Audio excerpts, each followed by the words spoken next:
Today's edition is the November 8th, 2025 edition. I give you historic facts that happened through the ages on November, and then I followed up with some commentary. The commentary is pretty unique because it comes from my 45 years as a historian specializing on the Negro Leagues. I think sometimes people wonder, say, hey, did you just pick up baseball when you found the Negro Leagues? And of course not. I started as a kid, probably in maybe about fifth grade, somewhere in there. And I was one of those kids who just digested all of the great information on baseball history. And then in 1980, I found out a little bit more about the Negro Leagues baseball. And but it was a process of getting there. And I played baseball as a kid. I played in pretty much African American teams. I One of these days I'm going to sit and talk about that history as well. And then also I'm a real student of history. I was going today, and I don't know if you can see this, but this is a Wilberforce University 1929 yearbook. And I have things like this I've collected over the years. I knew I would need this information as I began to talk about these athletes. And the interesting thing about these is that there was a great source of photographs. Also, it's a great source of information on people who did more than just play baseball. Sometimes Negroes didn't have the scholarship that I needed. And so I had to get a little deeper. And so today I was kind of reading some information on Harry Wufang Ward. Man, this guy was super talented. Uh, he was actually from Cincinnati, and he was a college football player. Also played in the Negro Leagues as well. This guy was like 5'11", 198 pounds. Harry Wufang Ward. He played fullback in 1925. He scored 7 touchdowns. Then he went and played basketball, and they only played 17 basketball games, but he had 157 points, which is also kind of leader on his team. He also boxed, and he was a track star, and he played baseball. So I get a chance to read about Harry Wufang Ward by having books like this in my collection, and I have a number of things from Wilbur because and me, of course, Wilbur College, and if you don't know what that means, that's African American, or I say African Methodist Episcopal, and that's the denomination we're in. It's a Methodist, started by Richard Allen, excuse me. So anyway, let's go right into the broadcast tonight. I want to give you some historic facts, so I'm going to read some of the things I have put in my spreadsheet. And I've been collecting this kind of information for probably 30 years. And whenever I saw something interesting, I would just put it in a spreadsheet. And so what I thought was interesting, if I saw somebody, a pitcher who had more than 10 strikeouts, and he just couldn't pitch a shutout, it needed to be a little bit more. So I was looking for big strikeout games, multi-home run games, just excellent performance based athletic events that I could put into my spreadsheet, not knowing that I'd ever get a chance to do this broadcast, but hey, it's led to that. And so now you got some copycatters out there. They're trying to do something about this day in baseball history or something like that. But man, unless you go back and you start looking at some of my old stuff, you're going to have to start from scratch. But I've been doing this for probably about 10 years. Did quite a bit things on the old Twitter, which is now an X. And I had a page there and have about 10 followers there. So anyway, should have more. But I'll take what I can get, and I'll keep on delivering this information. All right. So if you have any questions, or if you want to let me know you're in here watching, by all means, just say hello, and that'll be great, and we'll go from there. So let's start. November the 8th, 1915, Wilbur Bullet Rogan hit 3 home runs and a double in 4 at-bats in a 13-1 win versus the St. Louis University team at Honolulu, Hawaii. They were playing at a place called Athletic Field. The first home run was an initial inning wallop to right field. Home run number 2 was a fifth inning blast to right field. In the eighth, Rogan's home run cleared the entire park. And this was Wilbur Bullet Rogan. Now, I'm going to tell you what. To me, Rogan is the greatest all-around athlete athlete in baseball history because this guy hit for average, he hit for power, threw shutouts, he was a strikeout artist. This guy literally did everything. It just so happens that I have a book I've written about Rogan, Wilbur Bullet Rogan and the Kansas City Monarchs. And this is he achieved this feat when he's in the military. He left my hometown, which is Kansas City, Kansas, which is where he was living, when he joined the military. Then he spent 10 years in the military, and then he came back and spent probably another 20 years in the Negro Leagues, almost 20 years, at least 18, maybe. And he took 1 year off, 1932. He was up in Jamestown, North Dakota. But Bullet Rogan was a supreme player. And so when you talk about the all-time greats, you got to put his name in there. Wilbur Bullet Rogan. Put that in your memory bank. Outstanding player. And I happen to know his granddaughter. She's been to my house before, and I knew some of his family members I ran into out in Colorado when I was out there. So, yeah, there's still some Rogans around. And how about this? There's never been another guy in Major League Baseball named Rogan. All right.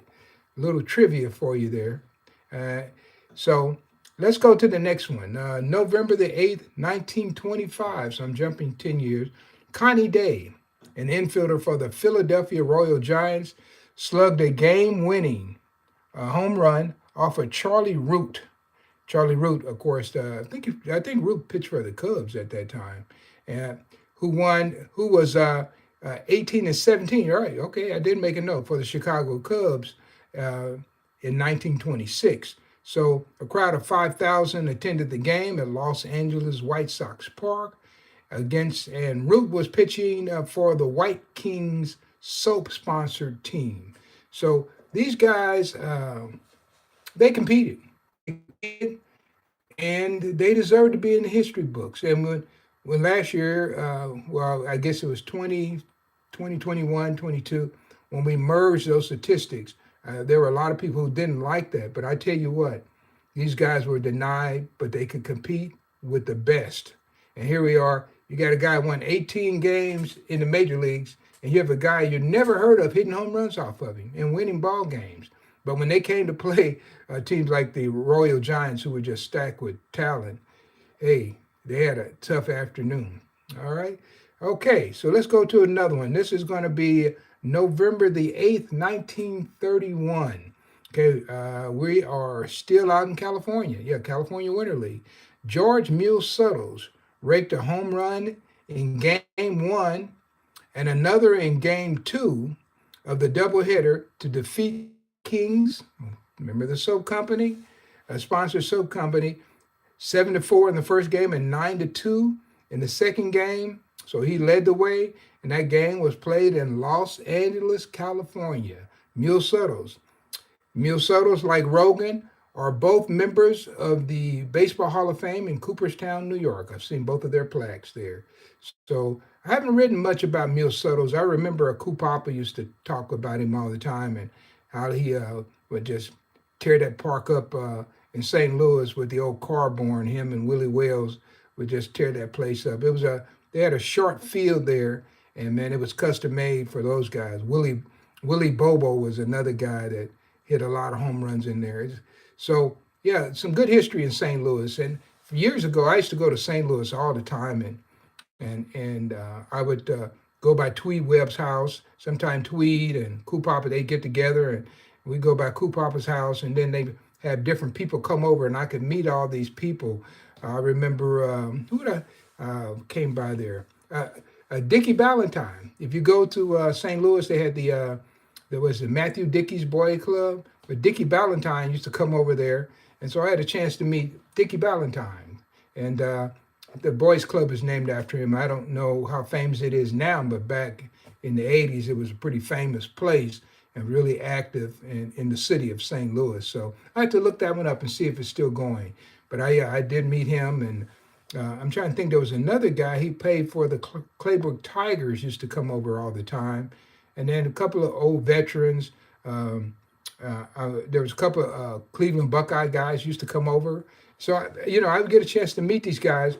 who were around St. Louis. And St. Louis had a nice list of ball players that were living there. And I even went to visit like Branch Russell's widow in there.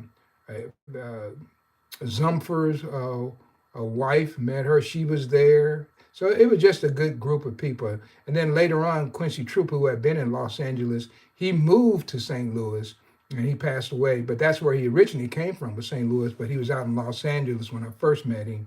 I think then him and his wife, they moved down to Hattiesburg, Mississippi. Then his wife passed away, and then he came back to St. Louis. And we actually did an appearance together.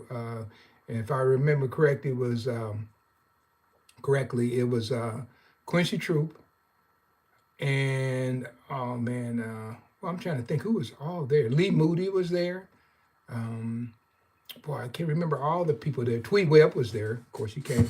Papa didn't show that day. He wasn't feeling well, but we had a good lose. And somewhere around here, I have a sheet that was there that day, and we went to a place called Squad One Sports.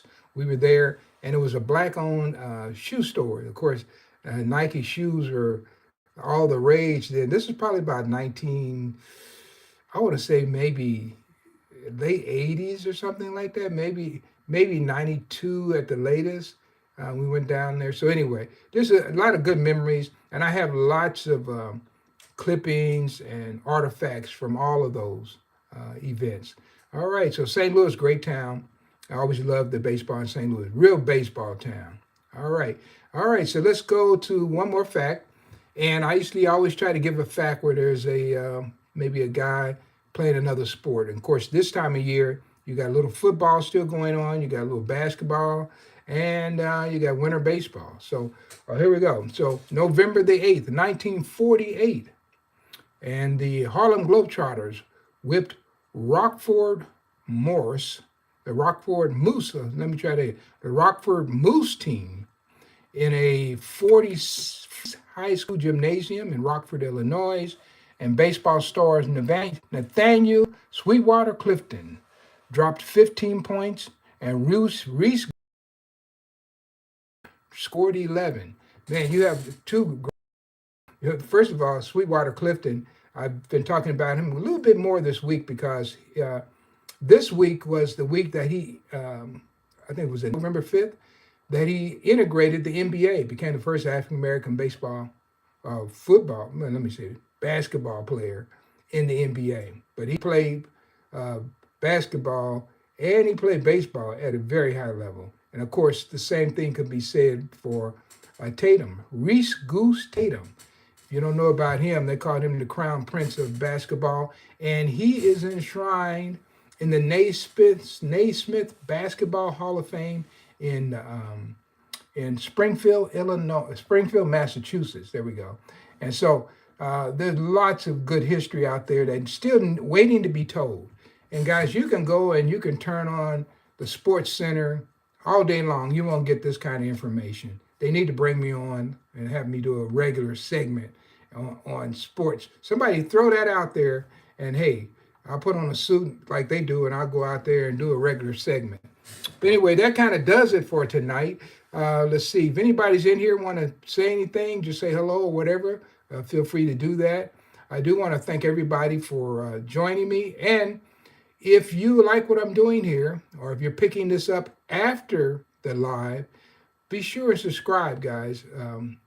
We're new to this venue. Been here, I guess, going on 4 months now.